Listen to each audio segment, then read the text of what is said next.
Looks good on my end. Going. All right, so welcome, folks. Are folks able to see the screen at this point? Are we good there? I hope so. Yes. Huzzah. All right, cool. Then here's what we got. So this is why you don't really want realistic logistics in war games, and I'm going to be speaking from a fairly narrow scope as my example for this, but I think everybody will kind of understand that if this one example is as complicated as I'm going to demonstrate, that you can imagine what it would be like once you start expanding scope or scale from there. And a couple of you guys are going to recognize the game at use in all of this as well. So we'll have that going for us too. So let's get my slides advancing, daggone it. Haha. All right, so we've all heard the infamous quote of the amateur study tactics, professional study logistics. The professionals got to study tactics also, right? We got this. But the logistics and wargaming piece, what is encompassed in logistics when we're talking about these things? And what does it actually matter for the game that you're playing? Why is that relevant necessarily? And what's the level of granularity that you need for the effect that you're after? And that's one of the key things that a lot of people miss is when we're talking about what, you know, we need better logistics in the games. Well, but why? Like, what's the effect that you're trying to create in the game when you're doing that? And so how do you represent that in the game? And that's the challenge that I think a lot of people run into. You know, oh, that game's got a very realistic logistics model. But to what end? Like, what is it you're trying to do? And so we'll talk about some of those things towards the end in terms of representing it. So for today's discussion, we're going to work off of the singular example of the U.S. Army Mechanized Battalion and the logistics and planning considerations. Then we're going to talk about what it looks like on a map. And one of the main reasons we're doing this is I know this stuff, right? I actually did this for a bunch of years, not just in exercise. I actually had to go do it out at NTC. Now, this was before the world caught on fire because of the GWAT. And so, you know, did I do this downrange in Afghanistan somewhere? No, but the logistics model downrange in Afghanistan, Iraq, Syria, Horn of Africa is pretty different than what I'm describing.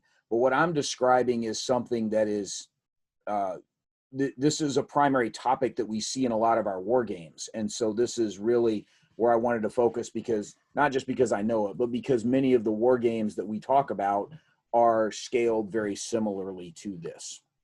So that's what we're looking at. All right, so a U.S. Army Mechanized Battalion in the defense, what we've got for our task organization, we've got a Bradley equipped infantry company with 14 Brads. We've got a Bradley equipped infantry team, so 4 tanks and 10 Brads.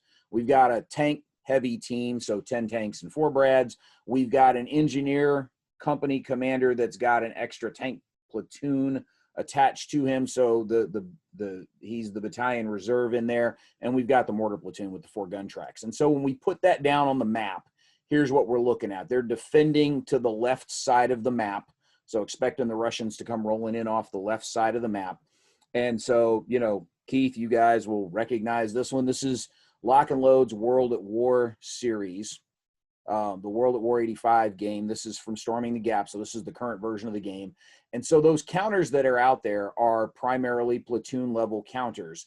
There are a couple of places where the infantry dismounts have been separated from their carriers, but that's what we've got. So we've got our mech heavy company down here, the tank team in the middle. And again, is this a perfect tactical layout? Not necessarily, but I needed enough of a starting point to show you where the rest of the logistics model is going to fit around this. And that's what we're going to talk about some here. So within that mechanized battalion, we've got a mixture of armor mech engineers. We've got staff functions related to the logistics and planning, the logistics planning and execution of that.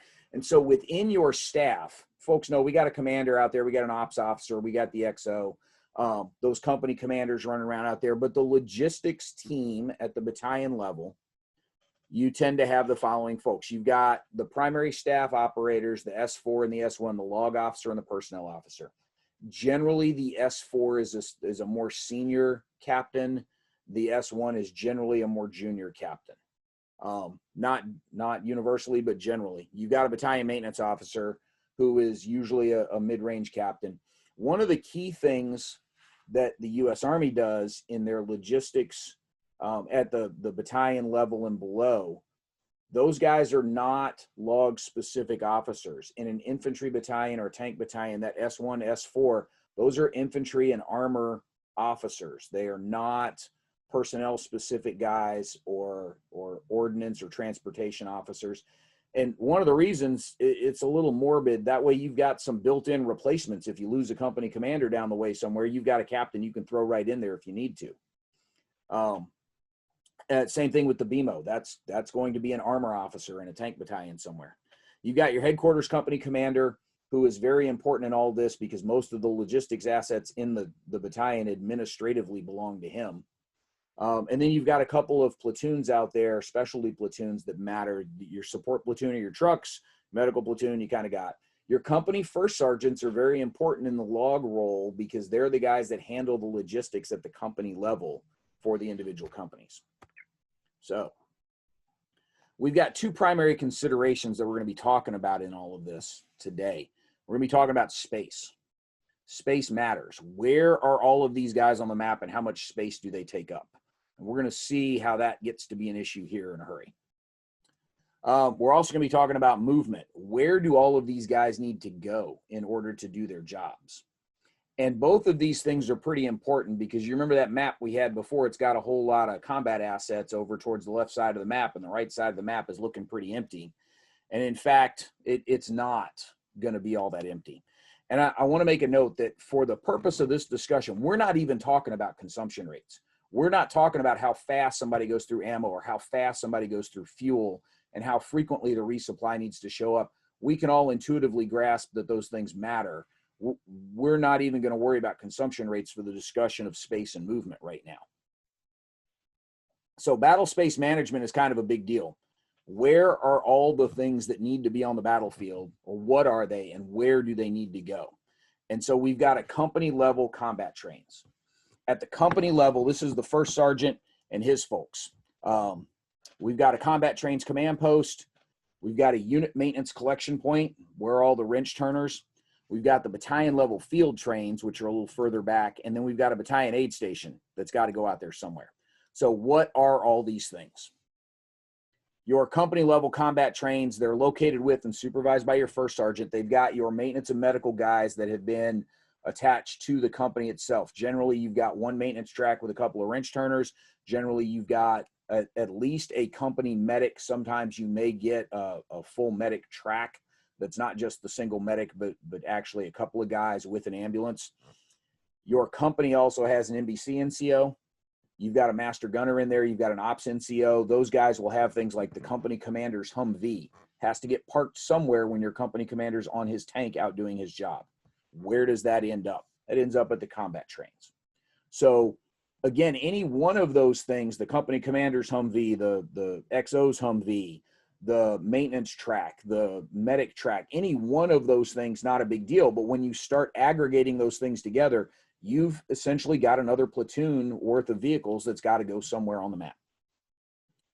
The combat trains command post is the logistics command post for the battalion. That's where your S1 and S4 are located. You tend to have the medical platoon headquarters co-located there, or at a minimum, a couple of ambulances. You'll have your emergency resupply tracks from the support platoon. That generally is one ammo truck and one fuel truck per company that's out there forward somewhere. And that's your emergency resupply that's expected to move around the battlefield during the battle. I know you're thinking that's a little crazy. You got a 5-ton fuel truck floating around out there while bullets are flying. Yes, sometimes you do. You will also have your chaplain, your sergeant major, and your signal officer, and any retrans trucks from the signal platoon that are not out there doing their retrans job will generally park at the combat trains command post. Again, any one of those things by itself, right? The one track that's got the S1 and the S4 in it, that's not a big deal. But once you start adding 6 trucks, a medical platoon headquarters, and a couple of ambulances, the chaplain's Humvee, the sergeant major's Humvee, the SIGO's Humvee, and 2 retrans stations that aren't out retransing somewhere, and you got a huge aggregation of vehicles that's going to take up space on the map somewhere. All right, we're just getting started. You got a units maintenance collection point out there that's supervised by your battalion maintenance officer. These are your tracked vehicle mechanics plus your tracked vehicle recovery vehicles. So these are your M88s, your other heavy lifters that if a tank breaks down and you got to drag it back to the maintenance point, that's where those guys are located. You've also got some tool trucks, some petrol, oil, and lubricant trucks, and some fuel, not a lot, but you need enough to keep the maintenance guys working. So again, by the time you add in 3 to 4 trucks plus, you know, a half a dozen recovery vehicles, plus the whatever is broke, you've now got a large aggregation of vehicles that takes up space out there somewhere. The battalion field trains are supervised by the headquarters company commander. They're usually co-located with the brigade level support battalion, but not always. He's got your wheeled vehicle mechanics, your cooks, and all the supply room guys. You'll notice when we talked about the company combat trains that the first sergeant has up there, he didn't have the supply sergeant with him. That supply sergeant is all the way back in the field train somewhere. So again, this is a whole lot of stuff that we got to put out there. The battalion aid station. Usually if the medical platoon leader is at the combat trains, the platoon sergeant supervises the aid station, or vice versa. They'll split on the battlefield, and one will be in one place, one will be in the other. Generally the battalion doc and physician's assistant will be at the aid station. They generally will not be with the combat trains. So that's what those 5 different pieces are that need to be out there somewhere. So if we go back to our map, here's where we might put them on this map. Now these hexes are 250 meter hexes. So you need, you know, 6 of these hexes to equal a grid square for, an 8x8 hex to equal a grid square on a map. And generally you just mark off a grid square to park each of these assets in. However, that starts to get even bigger on here. We can consolidate a little bit. The company trains don't take up a whole grid square each. So we've got the company trains for our tank team back here. The company trains for our infantry team we've got up here. The company trains for our other infantry team we've got way down on the bottom. We've got a battalion aid station working from bottom to top. We've got our battalion TOC kind of in the middle of the battalion. So this is the Battalion Tactical Operations Center is not a part of our log assets, but still got to be out there somewhere. Again, the battalion commander himself is on a tank floating around out there somewhere, but the battalion command post has got to be somewhere out there. The UMCP, the big squares, our unit maintenance collection point. Our combat trains we put kind of up towards the top because of the heavy, the road network working very well for us. And it needs to be away from the TOC because if the TOC gets hit, the combat trains take over as your primary command post. Now, I will tell you, just trying to fit these guys on the map and moving some different options around, man, there's a lot of variability that just in making the decision about where these guys end up.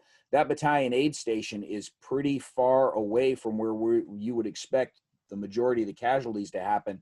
It probably should be up closer to where the combat trains are located. However, if you put the combat trains way down there toward the bottom, they're not near any of the main supply routes that you need to use to get that emergency resupply topped off, to get the medics back and forth to and from the field trains. If you put the combat trains way down there where the aid station is, then the combat trains have a lot tougher job for both their job as the logistics command post, but also as the alternate tactical command post. So just shuffling these guys around on the map, you can see how much space we're already starting to take up and having some tough decisions already about where to locate these things.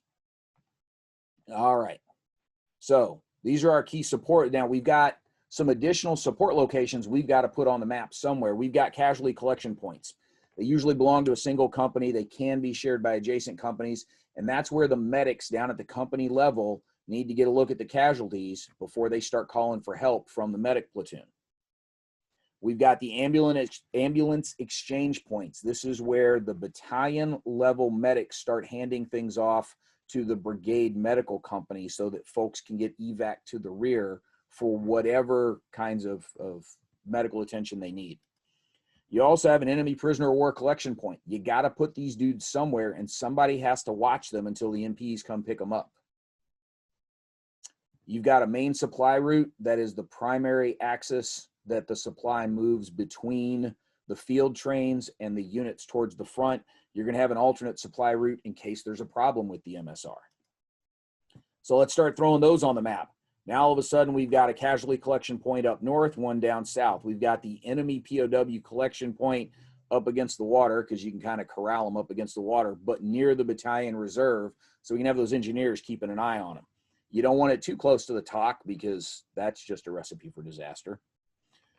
We've got a pair of ambulance exchange points near intersections and major terrain features, so that the ambulance drivers don't have to try to memorize a map or be reading a map while they're driving casualties around.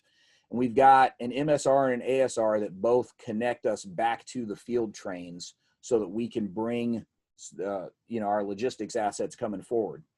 But again, without even talking about consumption rates anywhere, just the amount of space we're taking up on the map and where things need to move, this battlefield's starting to get a lot more cluttered. All right, don't forget, Soviet doctrine included the use of persistent, non-persistent chemicals for shaping the battlefield.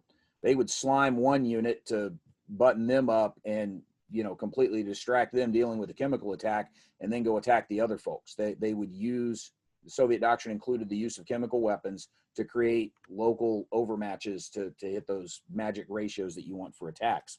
What does that mean? You can't move contaminated units along the same route as everything else to get to a decon station, because now you've just contaminated those routes.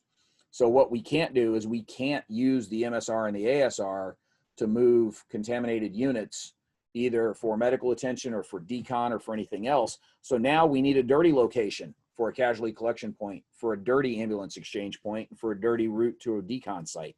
So let's tack all of those things down here on the southern end somewhere. So again, our battlefield just got really busy just by putting all of our logistics tools out there on the map somewhere. So what do we end up with? Two primary considerations that I started this whole discussion with. Space.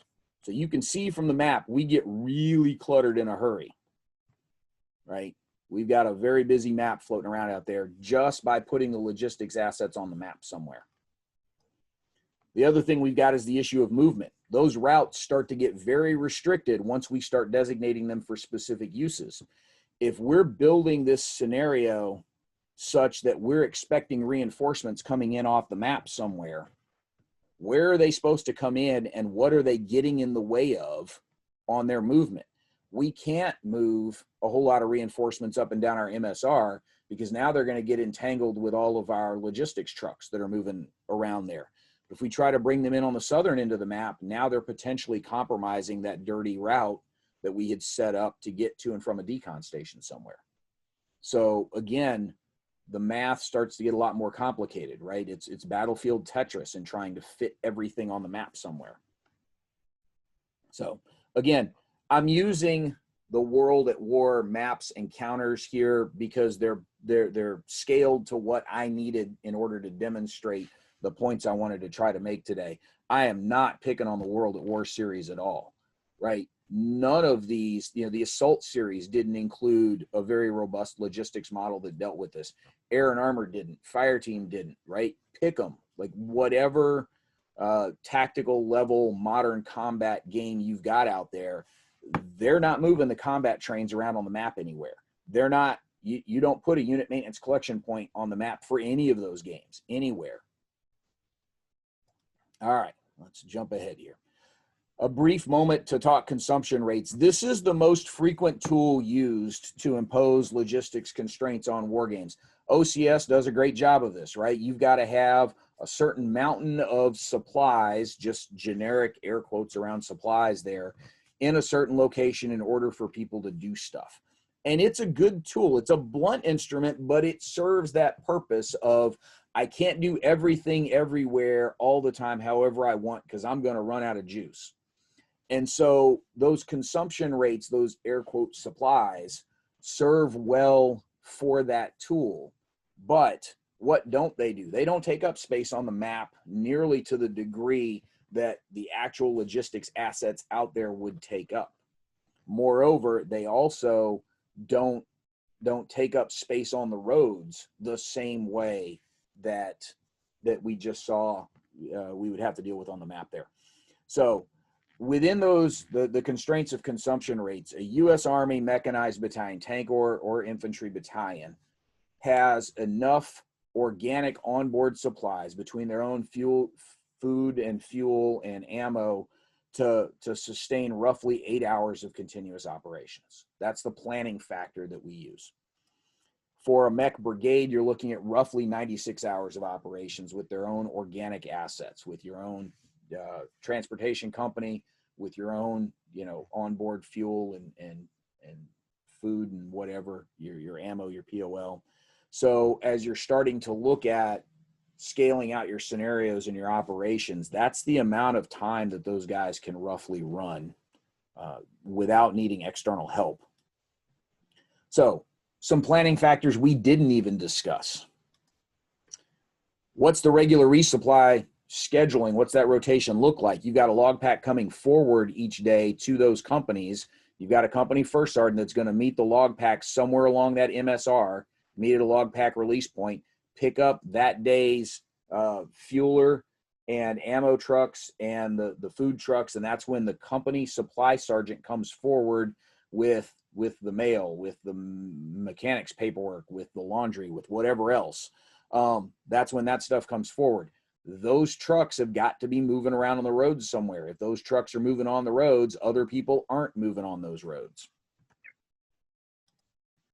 We've got medical and casualty movement. We hadn't even really discussed the entire medical subsection of all of this, with the prioritization of who moves where. What are the routes like from those ambulance exchange points back to your medical company? We got as far as the battalion getting people to the AXPs, but the brigade now has to put ambulances on the road from those AXPs back to the medical company somewhere.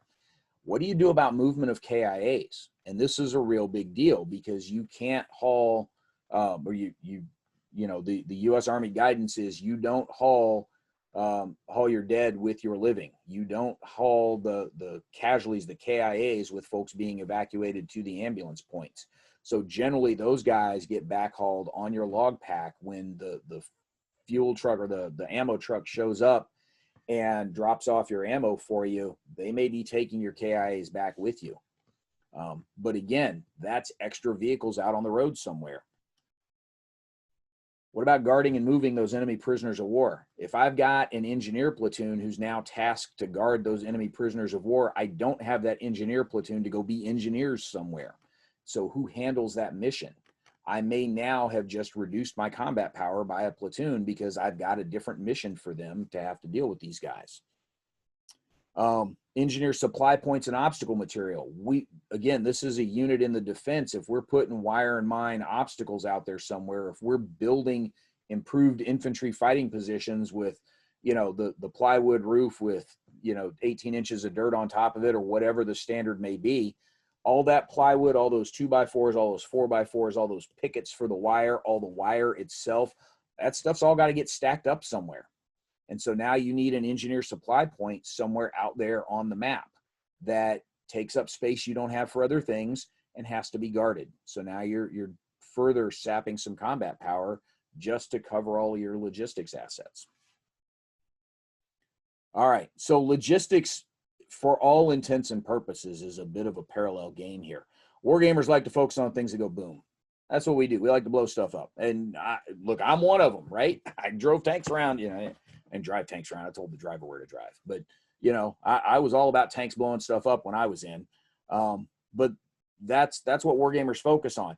The battalion and brigade staff structures have a robust logistics team for a reason, because this is an entire parallel effort that is just as detailed, in some cases more so, than your actual tactical combat out there. Wargamers tend to focus on space and movement of combat assets because those are the only things on the map, right? Those are the only things we're moving around out there. If that combat train's command post does not have a function in the game, there's no sense in creating a counter for it to put it on the map anywhere other than to potentially take up space as a part of the constraints you may put on your tactical guys within the accounting for the fact that all these logistics assets have to be out there somewhere. But that's just one of how many different counters that we could throw on the map somewhere. So without adding those, just adding the logistics assets to the map without ever actually doing anything with them, you can see significantly constrains the amount of places that you can move things around on the map while that defense is happening. Oh, by the way, let's, if we go back up to that defense, get back up to where we've got the full map in front of us.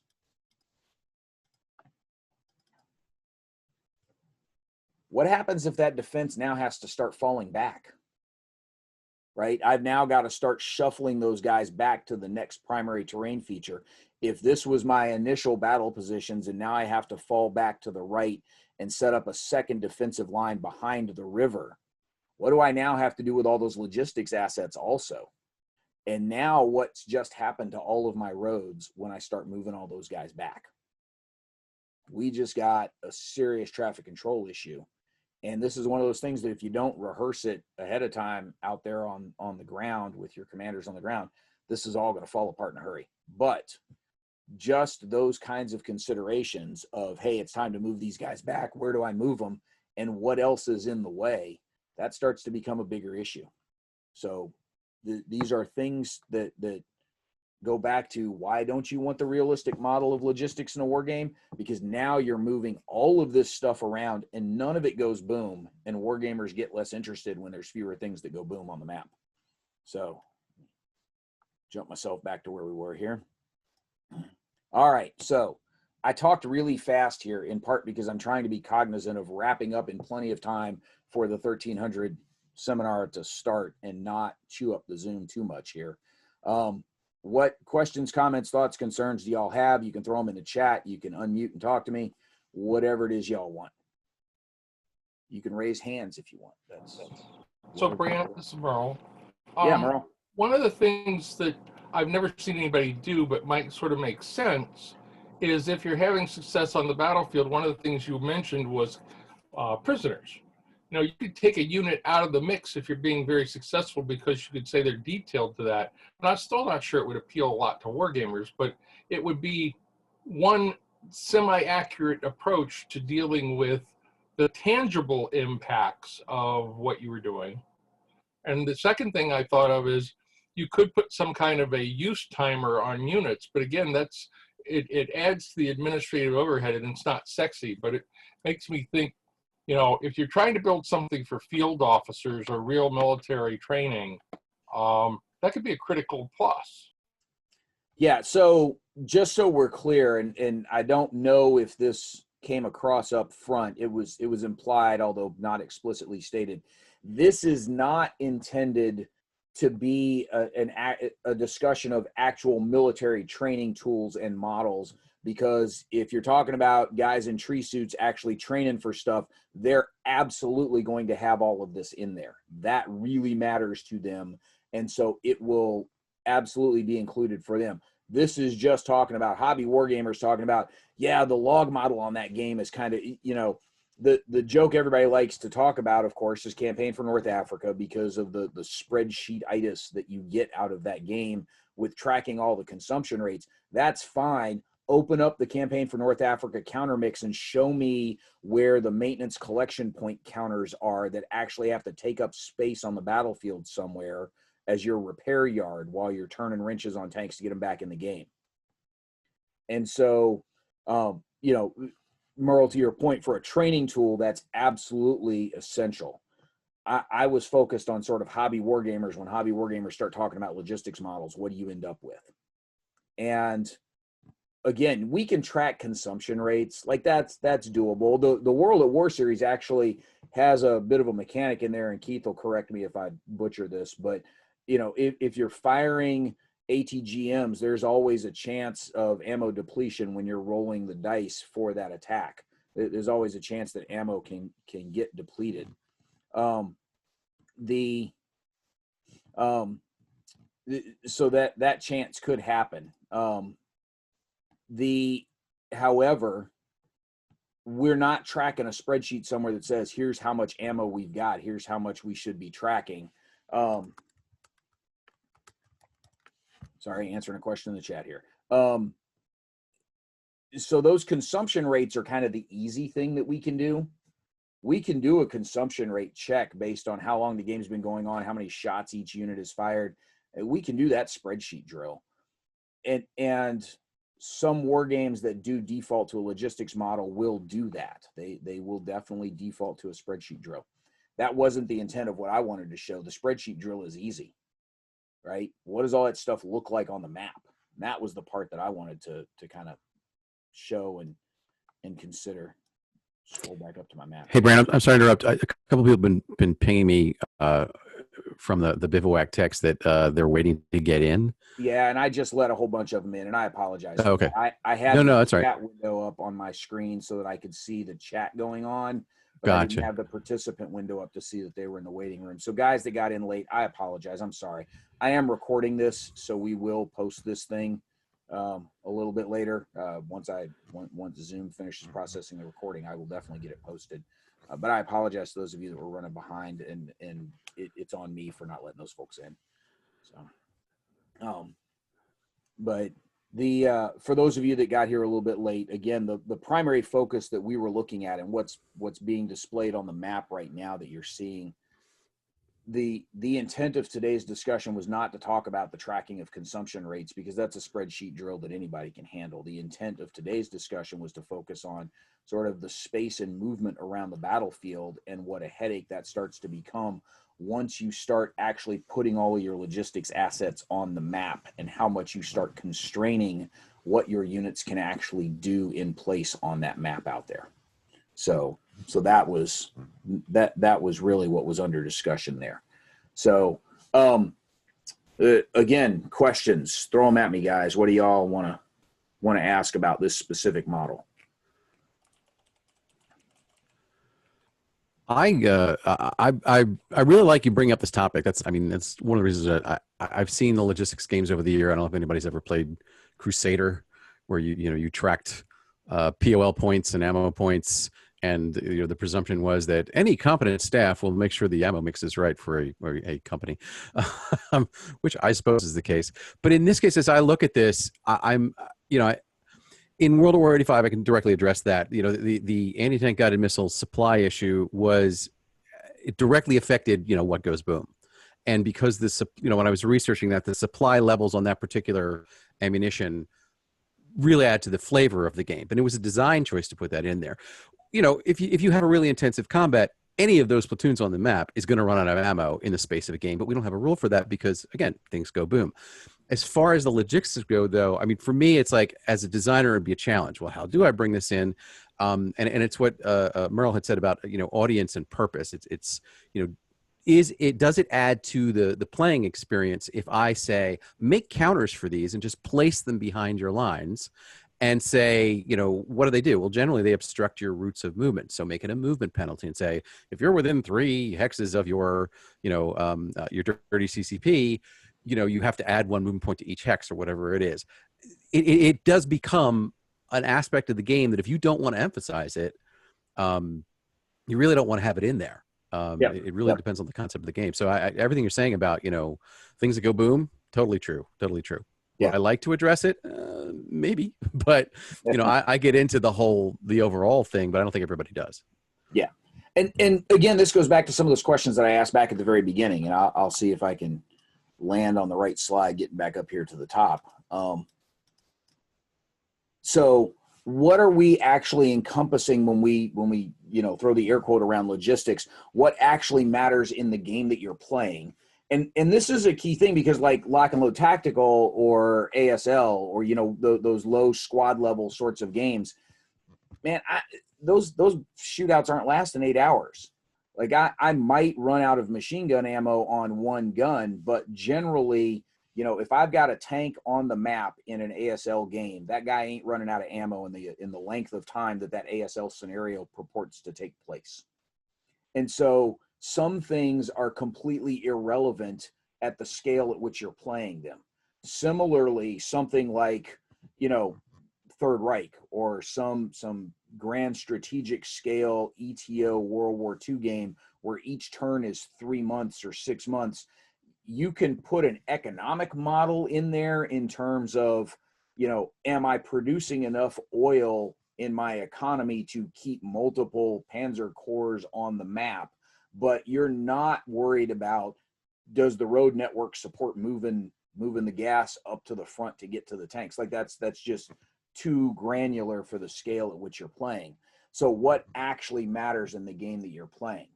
And again, the scale that I grabbed for this example is the scale at which I operated professionally, right? That's, I worked on battalion and brigade level staffs for, you know, U.S. Army heavy brigades and heavy battalions. And so that's an area that I happen to know really well when we start talking about putting all those things on the map. And so, you know, that's where we start asking these questions. How do you represent this in a game? And do you even want to? And Keith, that was the key question you were just talking about there. Do you even want to? Do I need to? May not. So I think it's because, if I can jump in, it literally is the line between simulation and game. You know, if you're bringing in logistics, now you're looking for simulation. Can you simplify it so it feels like a game? I'm almost sure you can. But will it be the game that people want to play because that's a simulation element to a lot of players? Because exactly what you pointed about, you know, that's what people like to do, is like to shoot cardboard tanks. I know I do. yeah. So again, the market, I think, is skewed toward things that go boom. I would be interested in a game that did the overall thing, but how to keep that simple and fast, I haven't wrapped my head around that at all. I'm not sure you can, but I think that's kind of the point. Yeah, exactly.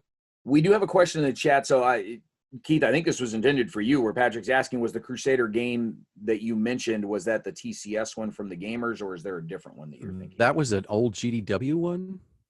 Okay. From back in the day. It was like a monster game because it had really big maps, and it had, if it reminds anybody, it had a hidden movement system where you didn't know what was in counters. So you basically had a unmarked counters that you moved around, and then each counter contained, you know, a different set of battalions or batteries or whatever it was. So they were trying to create the sweeping feel of battles in the desert at a company scale, I think it was. Yeah. But yeah, I think it was GDW. Yeah, you'd need a monster game to do company scale North Africa. Yeah, and it was just the Crusader battles. Yeah, that's kind of crazy. Stephen asked a question, sort of, what scale would the local road network actually matter as a logistical consideration? Probably once you get at grand tactical level up through at least brigade. If you're moving companies around, at that point, you're moving dedicated company resupply. But then you start to get into the question of what actually matters on those roads. And is it a traffic control issue in terms of how much of your own stuff you have moving? Is it a road may have been designated off limits by a particular higher headquarters for priority traffic? They may clear a specific road and say, you don't use this because that's where any reinforcements or battalion or brigade reserve is going to push through. So you don't get to put your log trucks on that. So there are some different considerations that may go into where and how you designate things on those local roads. Some are pretty simple game effects, right? You may simply say, that's the MSR, log traffic has priority, you don't get to move combat units up and down it, and just sort of take the road out of the scenario for that one scenario. That might be a way to address sort of the battlefield Tetris, but that may not be sufficient. One of the other important issues on a modern battlefield, and this was a big deal in World War II also, that we haven't discussed at all, is what do you do with the civilian population out there? If you notice on the map, and again, let me see if I can roulette wheel my way to the map properly here for about where it belongs. There's my map. You'll notice most of the assets in yellow out there are outside of the towns. In many cases, you don't want those assets getting intermingled with the civilians. So your battalion aid station is parked at an intersection that's outside of the town. it might be useful to use a town for, you know, a more long-term facility, but if you've got a battalion aid station that may need to move, you need those guys outside of town. You'll also notice that that dirty route does not go through town at all, because if you've gotten slimed by a persistent chemical attack, you don't want to be moving that through your civilian population. You don't tend to make friends and influence people that way. So that's one of the other considerations here, is that a bunch of those assets are located outside of town, and that is intentional because you don't want the chaos of trying to move log assets through and around where you've got significant numbers of civilians. Even the MSR is a bit of a gamble here, because you're crossing multiple, you've got multiple bridges where you're crossing the water up here.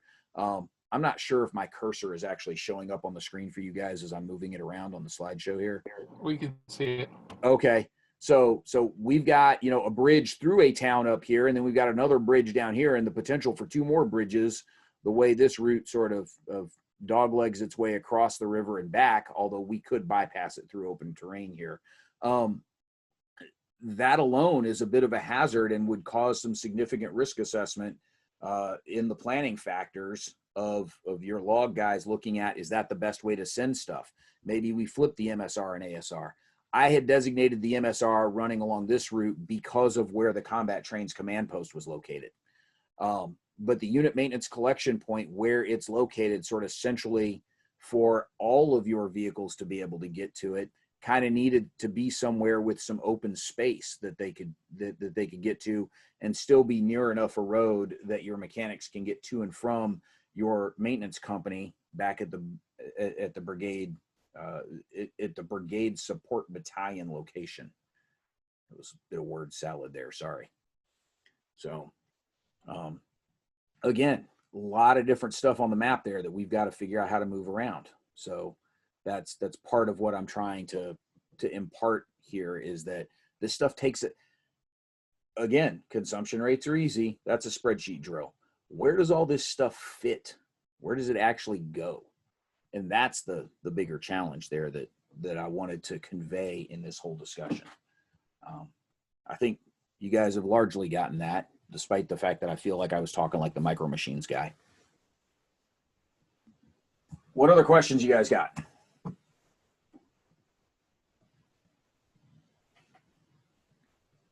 Nothing? I did that great of a job of explaining all this?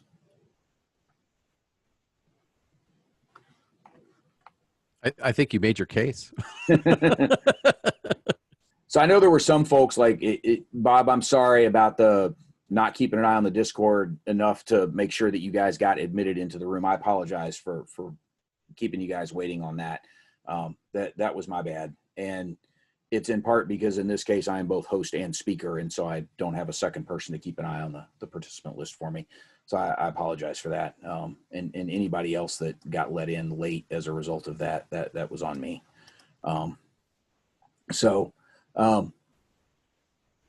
In terms of some projectability, like I with Chris in here, I know Chris knows naval stuff really well. And so I'm not going to sit here and try and talk naval logistics because that's a fool's errand. But you can see that if we've got this level of complexity in this one particular facet, that there are going to be comparable levels of complexity in any other facet of warfare out there. If you're doing air sortie tasking, right? How often do you have, again, consumption rates are easy. That's a spreadsheet drill. What do you have to do about aircraft that go down for maintenance when they return from a particular mission? What do you have to do about shoot downs and now you've got to go do downed aircrew rescue? What do you do about, weapon systems malfunctions? Do you send that aircraft back up with only a half load of ammo, of ordnance, because half the weapon systems aren't working? Or do you take an entire aircraft out of the sortie turnaround in order to repair that weapon system before you send it back out? Those are all logistics discussions that you've got to figure out as a part of all that. Chris, how many naval games out there actually include all the fleet tenders as a part of their counter mix anywhere? Probably not many of them, huh? Chris wasn't expecting me to ask him questions. Now he's got to find the mute button. While Chris looks for that, Stephen Ryder, at the scale of brigade operations, would that scale include attempts to disrupt enemy logistics? Yes and no. So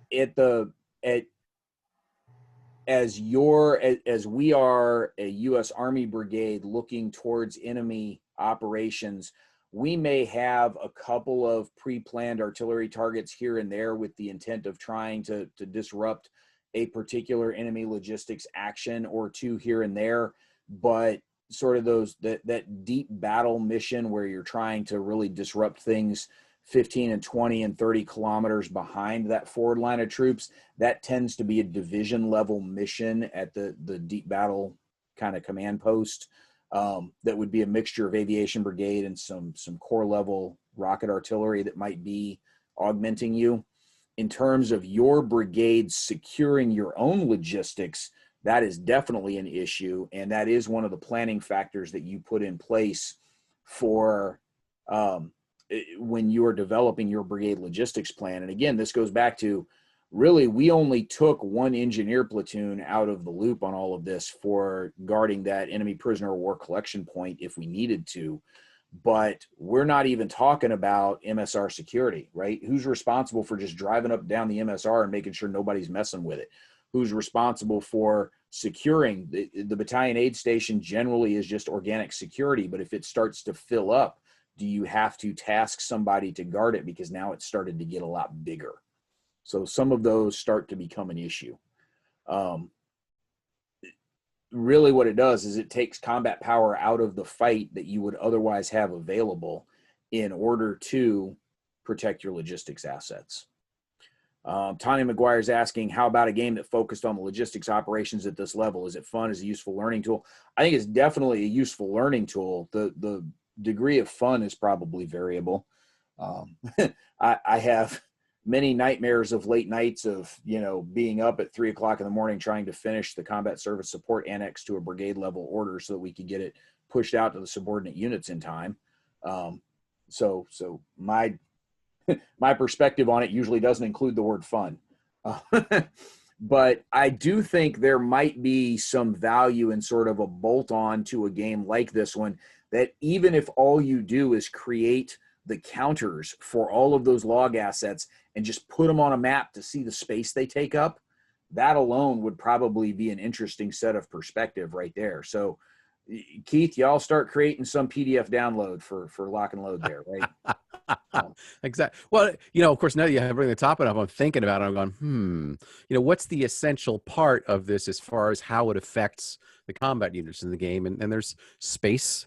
And, how quickly can you move that? I mean, you can't just, you crank up your M1. I grant you, it takes longer than, people think, but to get your platoon moving out there. But at the same time, if you've got one of these yellow markers here, you have to pack it up.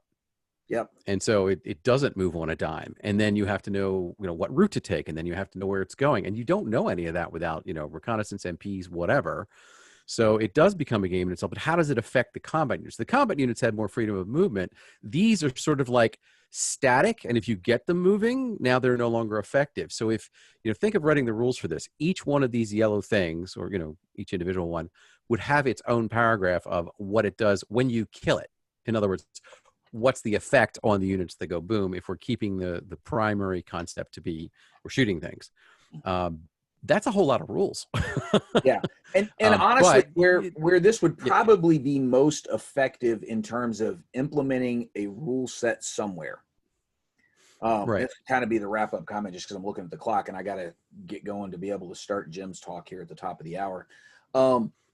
Where this would be of primary importance is something like the Drive on Gießen campaign scenario that came with the Storming the Gap set. If you ordered the Kickstarter and got the expansions, the loss of your unit maintenance collection point to an enemy overrun attack isn't going to affect this specific battle so much. But now you don't have your wrench turners to try and get all of those broken vehicles back in the fight, that in the next battle, you're down 40% combat power because you've got a bunch of broke vehicles with nobody to fix them. And so I think that may be a place where you see those logistics assets being much more important is not in the 4 hours of this fight actually happening, although the spatial considerations are absolutely there. The primary functions where those guys are getting you ready is if they got damaged in a previous battle, suddenly your current defense is going to be significantly degraded, or your follow-on attack, the next mission that you get, you're doing it at, you know, down 40% of your combat power because you didn't have enough ammo to reload everybody. You didn't have the ability to haul some of those broken vehicles out of where they were busted because your recovery vehicles got overrun at the UMCP. You may have a less skilled battalion logistics staff. If that combat trains gets overrun, your S1, S4 get killed. Now suddenly you're down your primary logistics planners and folks are kind of winging it. And so your logistics assets may not run as smoothly.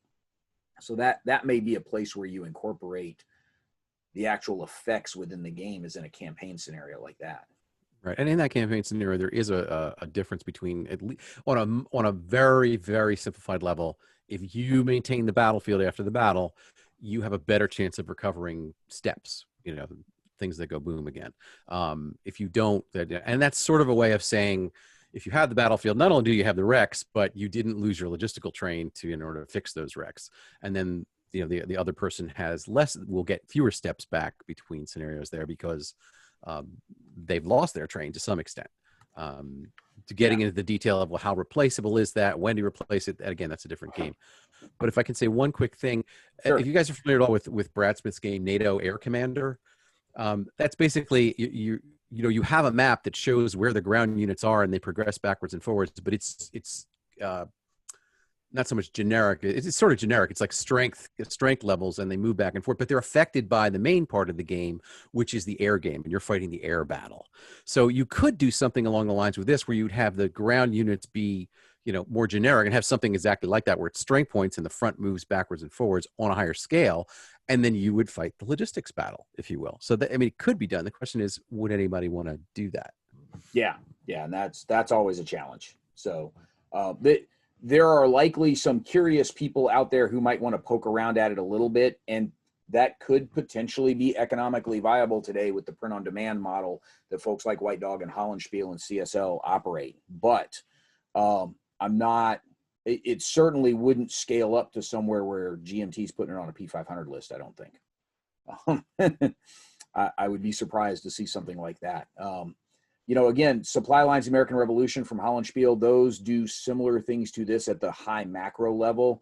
But again, a lot of that is focused on sort of the consumption rate issue, which, you know, again, that's not a challenge to solve for so much as the other considerations of space and movement, in my mind, having done this stuff in the real world. So, listen, if folks want to continue this discussion, absolutely hop in the chat over in the seminar room. Would love to maintain the discussion there. You could even use the voice channel in there if you wanted to, and that would be totally cool. To maintain that discussion, I've got to get going because I've got to go start the next webinar for Jim Werbineth starting at 1 o'clock, where he's doing his talk about troop quality in the Philippines. And so he's going to be examining 3 different armies that were on the ground in the Philippines in World War II and talking about relative troop quality for those. So if that's something that is attractive to you, hop on over and join us for that one. And if it's not, then go find a game to play because we've got plenty of them. So thank you everybody for being here. Really appreciate it. And I'm going to get this recording posted as soon as I can.